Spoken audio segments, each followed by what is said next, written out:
Olá pessoal, meu nome é Rodrigo Dalazen Veronês e hoje nós vamos ver um pouco de um filósofo do direito chamado John Rawls.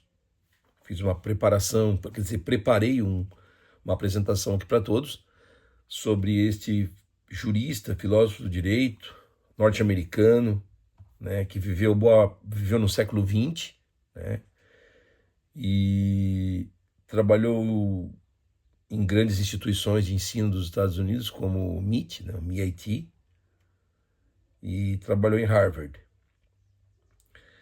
E eu tenho algumas fontes assim que eu utilizei, né? Eu utilizei a primeira, foi o mini curso Teorias da Justiça, a aula 5, professor doutor Nuno Coelho, da USP. Utilizei também o livro do professor Darley Dallagnol, na questão digamos assim, que me auxiliou bastante na questão do utilitarismo. E o livro do Carlos Nelson Coutinho, de Rousseau a Grant, que dá uma visão um pouco contraditória ou contrária à visão do nosso autor, o John Rawls, em algum ponto, né? Então, o que eu preparei para vocês aqui, pessoal, é uma aulinha de alguns minutos, né? Espero ser breve, espero não ser cansativo. Então, John Rawls é um teórico da política constitucional, né? A obra dele é importantíssima, né? Ele é um homem da filosofia do direito. A obra dele continua sendo debatida e discutida ao redor do mundo, tamanha a importância que ganhou, né? Ele tem um livro, né, O Fundamentos da Teoria Política, que é a maior obra dele, né, a obra que deixou ele famoso. O primeiro problema que eu percebo, o que eu percebi, é que o Rawls se preocupa em como a gente, digamos assim, estabelece um tecido social, uma marra social, né? Porque ele observador que ele consegue perceber que a gente tem uma sociedade onde a gente convive na divergência, né? A gente possui uma unidade de pluralidade e ele se preocupa em como a gente equacionar isso, né? Inclusive no livro do Carlos Nelson Coutinho, a visão é outra, mas ele também coloca, os dois chegam. O Carlos Nelson Coutinho, no livro Rousseau a Grant, também chega a essa questão. Só que ele traz um corte de classe, enquanto o Rawls não, né? A preocupação dele não passa exatamente por um corte de classe, né? Então, ele vai dizer que na sociedade a gente tem visões diferentes que coexistem e que isso é importante, né? Que as visões, visões diferentes são importantes numa sociedade, mas essas visões não podem extremar a sociedade ao ponto de rompê-la, né? E aí ele procura como que a gente consegue viver numa sociedade plural com tantas opiniões, com tantos interesses, mas que tem uma razoabilidade, né?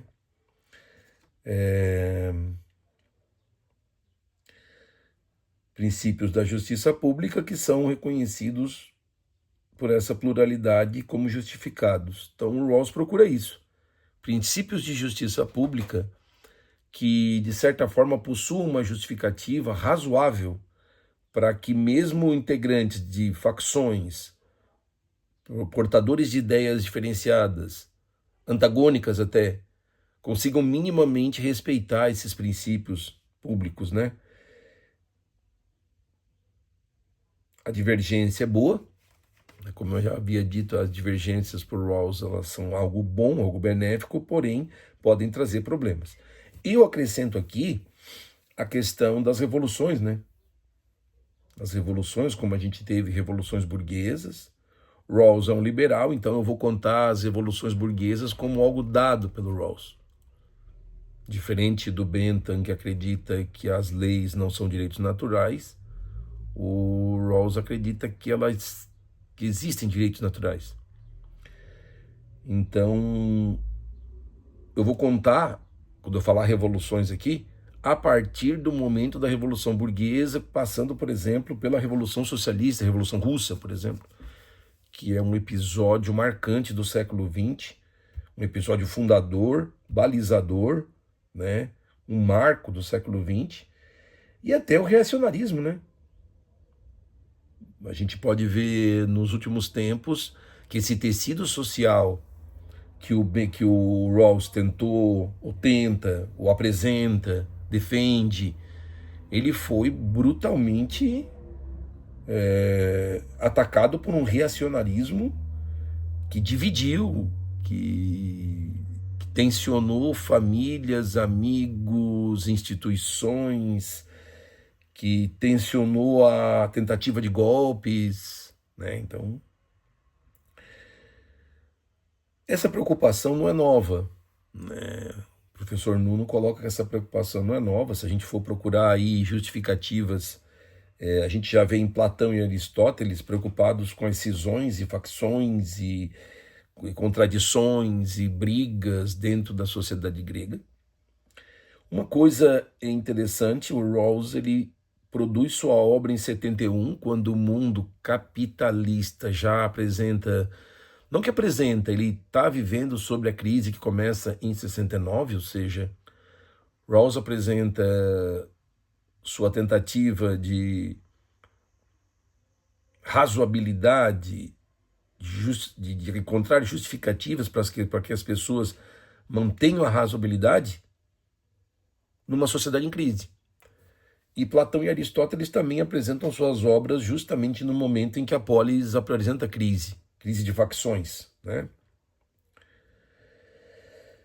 E aí eu volto ao Carlos Nelson Coutinho quando ele diz que existe uma tensão na sociedade entre o burguês e o cidadão, né? E a gente tem que equacionar essa convivência entre o burguês e o cidadão, porque para ele o burguês é aquele que pensa em si. O burguês tem não necessidades imediatas, mas o burguês ele tem interesses imediatos, que é o lucro. Enquanto a sociedade, o cidadão tem direitos. O burguês, ao mesmo tempo que procura o seu bem-estar, ele também tem que conviver com os outros, né? Com as outras pessoas. Pensar também, dentro dessa leitura, o que é o conflito de classe, né?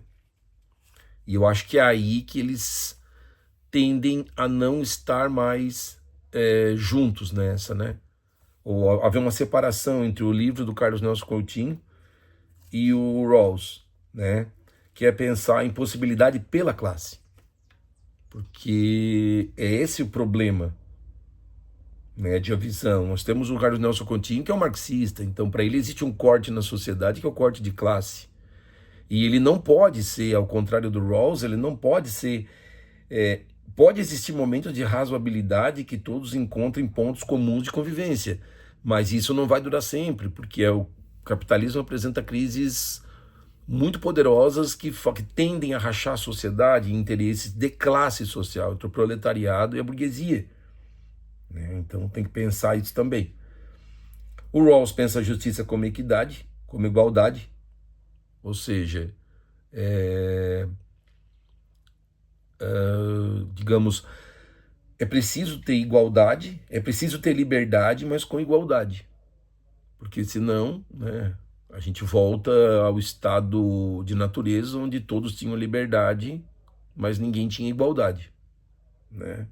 E aí, sem igualdade, para que todos tenham justiça, para que exista justiça, todos têm que ter igualdade para que um respeite o outro, né? Princípios que instituem uma sociedade marcada pela igualdade, né? Eu escrevi aqui. Ele vai dizer também que os gregos já tinham, né, os gregos foram inventores dessa política da polis, marcada pela igualdade dentro da polis, né? A justiça é a estrutura básica da sociedade, assim fala o John Rawls, né? Teorias contendoras de Rawls com quem ele dialoga: institucionalismo e utilitarismo. Então, o utilitarismo, o Rawls nega ele por ser um liberal, né? O Rawls nega o utilitarismo como um liberal, e isso faz muito sentido porque, segundo Bentham e Mills, o bem maior deve prevalecer sobre o bem menor, ou seja, a gente deve evitar. Em um caso concreto, a gente teria o bem sendo praticado para uma maioria, e ele é justo, é justificável por isso, enquanto seria negado o direito à minoria. O Rawls discorda disso veementemente, né? Ele vai dizer que todo cidadão possui direitos e que, apesar do direito, em algum momento, criar felicidade para a maioria, esta minoria também tem direitos. Então, o utilitarismo estaria errado. A gente pode usar aí, a grosso modo, um exemplo dizendo, olha, temos uma eleição e essa eleição foi ganha pelo partido A. O partido B saiu derrotado.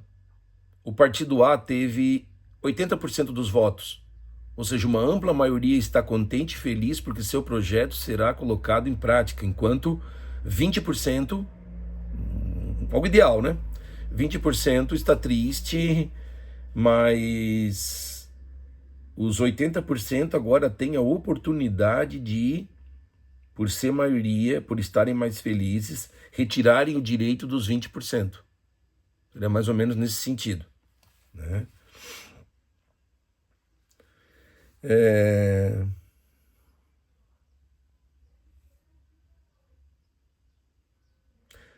O cálculo utilitarista renega o direito da pessoa e essa ideia de igualdade, né? Então, por isso, ele tem que ser negado. Colocado na balança. A justiça é uma virtude que está preocupada com as instituições e não com o ser humano, como em Aristóteles e Platão. Essa é mais uma frase do professor Nuno, né? O Rawls, ele vai ser influenciado pelo Kant, né?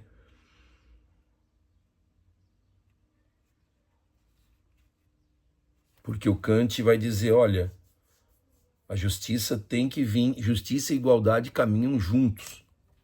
Então, é impossível a gente chegar à igualdade, à liberdade, sem a igualdade.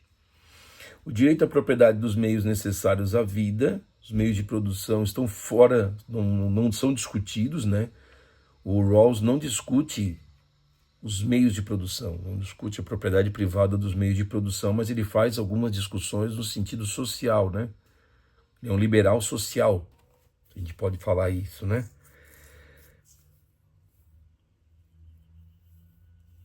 Ele é um liberal, mas ao mesmo tempo o professor Nuno deixa claro que ele não é um neoliberal, né? Ele defende que as oportunidades sejam para todos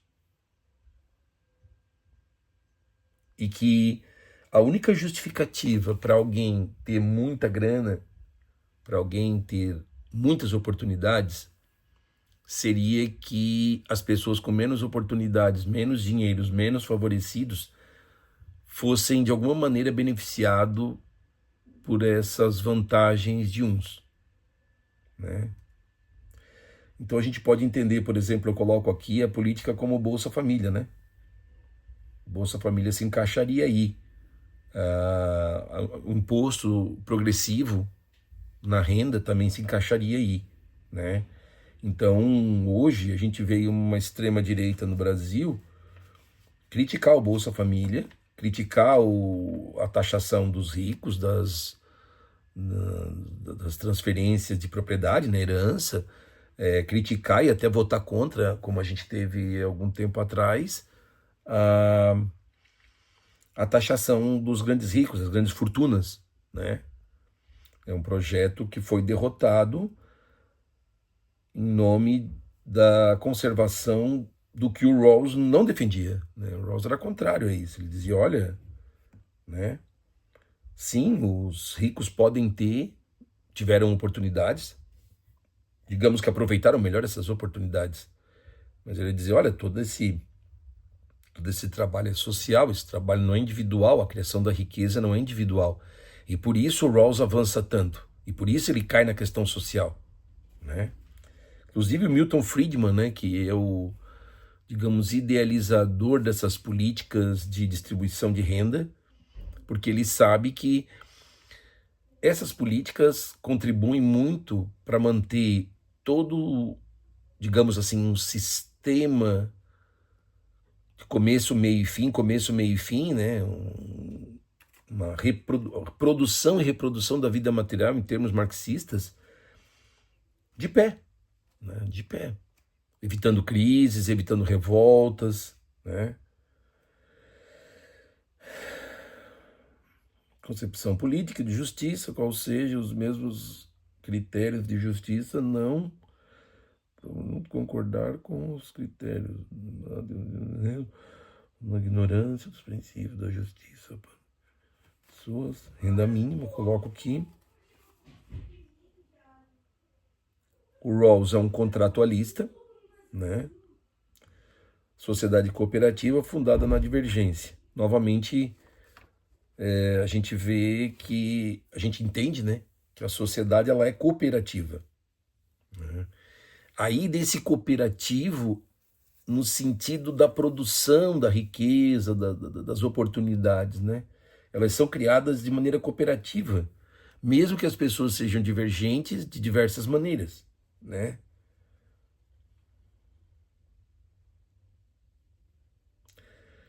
Ponto de vista de uma pessoa razoável hoje seria algo publicamente indefensável. Então, pessoal, o Rawls vai dizer o seguinte, né? Como a gente poderia governar, né? Como a gente poderia dizer o que é certo e o que é errado? E como formar políticas, né? Como fazer o debate público? Como chegar à razoabilidade, né? O que seria uma razoabilidade para o John Rawls? Seria a opinião de uma pessoa racional e essa opinião sendo publicada e sendo defensavelmente publicada, ou publicamente defensável, melhor, fica melhor. Então, o Rawls teria essa ideia, né, de que uma política pública é uma política que pode ser defensável publicamente. Então, por exemplo, seria improvável, e aí ele vem com a ideia, né, da retirada do véu da ignorância, né? Os vários interesses com seus juízos criariam uma situação insustentável, né? Então, por exemplo, a gente pegar uma pessoa, a gente tem uma pessoa que defende publicamente, quer dizer, qual é o princípio para a elaboração de uma lei razoável para o Rawls, né? É que a pessoa se coloque sempre na posição de que se ela tivesse no lugar, né, por exemplo, né, quem vai ter direito? Apenas homens? Apenas heterossexuais? Apenas homens brancos? E a gente tem que analisar o seguinte: e se eu não for um homem branco? E se eu não estiver nesse lugar? E se os meus queridos, os meus amados não estiverem nesse lugar? Né? Então eu não sei em que posição eu vou estar na sociedade. Então o melhor é que a gente construa leis razoáveis que não tirem a minha liberdade, que favoreçam a liberdade de todas as pessoas, porque em qualquer circunstância que eu estiver, eu terei liberdade. É mais ou menos isso. A Rawls resolve, conclui. Se você não sabe em que lugar da sociedade você estará, você vai querer instituições que sirvam a todos muito bem. Simples assim, né? É uma doutrina neocontratualista, né? Como faríamos para essa sociedade ser justa? O conceito de direito perfeitamente justo. O direito é justo quando oferece a todos a maior quantidade de liberdade e igualdade. Nós teremos uma sociedade justa quando ela... Aí vem Kant, né? Isso é Kant.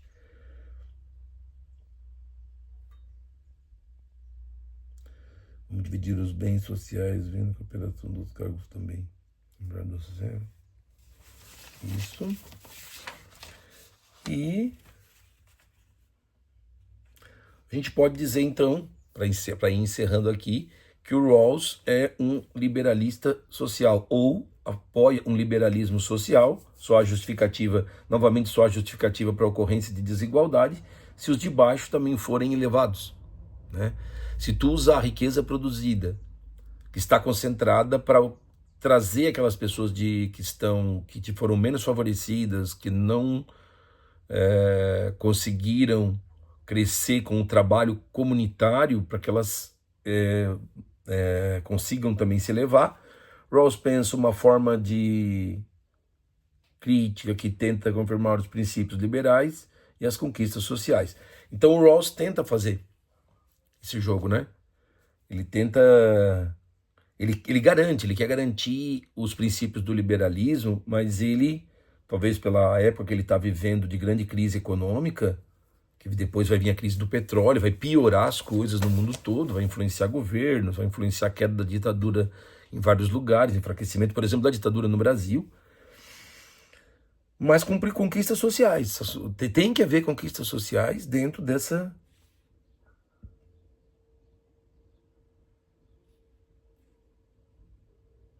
Nos anos 80, The Rawls.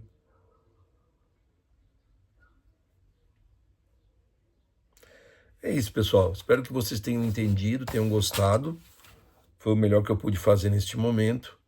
Agradeço. E é isso.